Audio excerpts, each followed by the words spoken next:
Assalamualaikum warahmatullahi wabarakatuh. Dalam video ini kita akan membahas ulangan harian tema 2. Kita langsung saja ya ke bahasa Indonesia.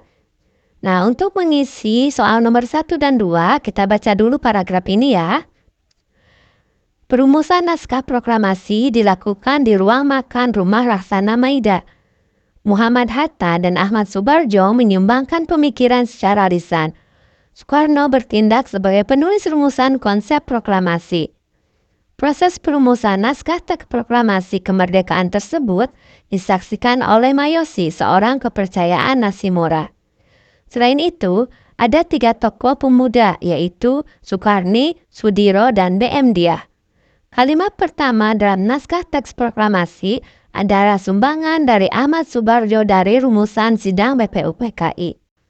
Kalimat terakhir naskah teks proklamasi dirumuskan oleh Muhammad Hatta. Nah, untuk nomor 1, siapa golongan muda yang menjadi saksi perumusan naskah proklamasi? Jawaban dari pertanyaan tersebut terdapat pada kalimat. Kita lihat yang menunjukkan kata siapa di sini ada di paragraf berapa? Ya, betul sekali ada di paragraf kelima. Jadi jawabannya adalah kelima. Nomor 2, kalimat terakhir membuat informasi berdasarkan kata tanya. Kita lihat kalimat terakhir di sini tentang perumusan kalimat terakhir itu oleh Muhammad Hatta. Berarti jawaban yang tepat adalah kata tanya siapa. Nah, untuk nomor 3 kita baca dulu paragrafnya. Perjuangan Indonesia untuk membebaskan diri dari Belanda di awal kemerdekaan lewat berbagai upaya diplomasi. Salah satu upaya diplomasi yang dilakukan adalah Perjanjian Romroyen. Perjanjian tersebut diketahui Muhammad Roem dari pihak Belanda diwakili oleh Herman van Rojen. Perjanjian Romroyen dilaksanakan pada 7 Mei 1949. Kalimat ketiga memuat informasi berdasarkan kata tanya siapa. Nomor 4, sebutkan 3 contoh kata tidak baku beserta perbaikan menjadi kata baku. Misalnya, zaman jadi zaman, konflik jadi konflik, positif jadi positif. Nah, itu ya contohnya dan masih banyak lagi. Lanjut ke muatan PPKN nomor 5.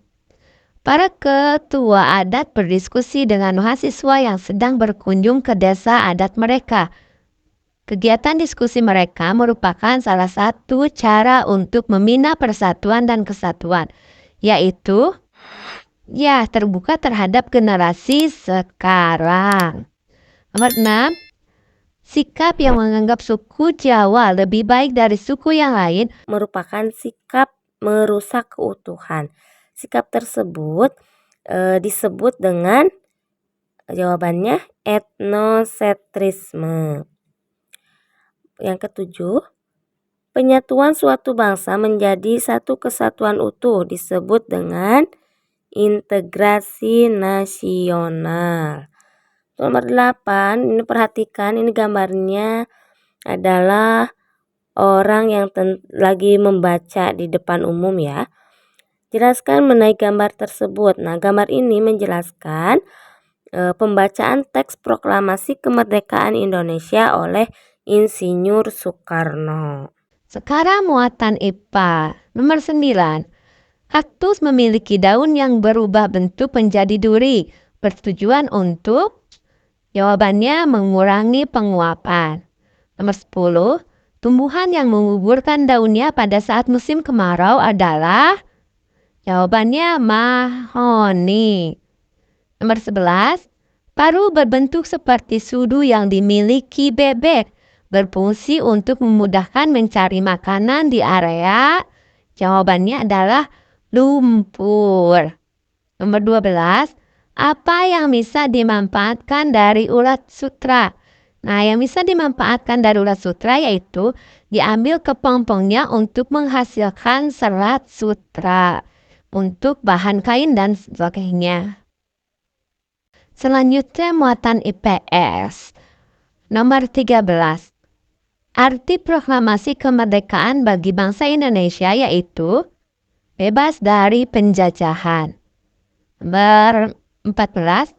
Pada saat mendapatkan nilai ulangan yang kurang memuaskan, Pulana terus memperbaiki diri dan lebih giat belajar. Sikap Pulana sesuai dengan makna proklamasi kemerdekaan adalah pantang menyerah. Nomor 15. Para pejuang mempertaruhkan harta benda dan nyawa dalam pertempuran 10 November 1945. Sikap positif yang dapat diambil dari pernyataan tersebut adalah sifat yang bisa diambil yaitu rela berkorban. Nomor 16. Deskripsikan contoh masyarakat Indonesia yang melestarikan budaya dan manfaatnya dengan baik. Jawabannya, ini contohnya masyarakat suku Tengger di Gunung Bromo masih melestarikan upacara kasada yang tidak hanya menarik wisatawan domestik, tetapi juga wisatawan mancanegara. Sekarang muatan SBDP. Nomor 17.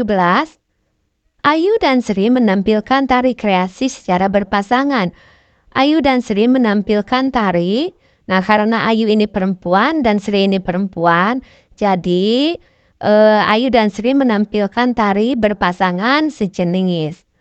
Nomor 18. Pernyataan yang tepat mengenai penampilan tari kreasi daerah kelompok adalah penari harus menunjukkan kerjasama saat menampilkan tari. 19. Penari tari kreasi daerah tunggal perlu menguasai pola lantai agar mengetahui titik-titik atau perubahan posisi saat menari. Nah, jawaban yang tepat di sini yaitu pergeseran.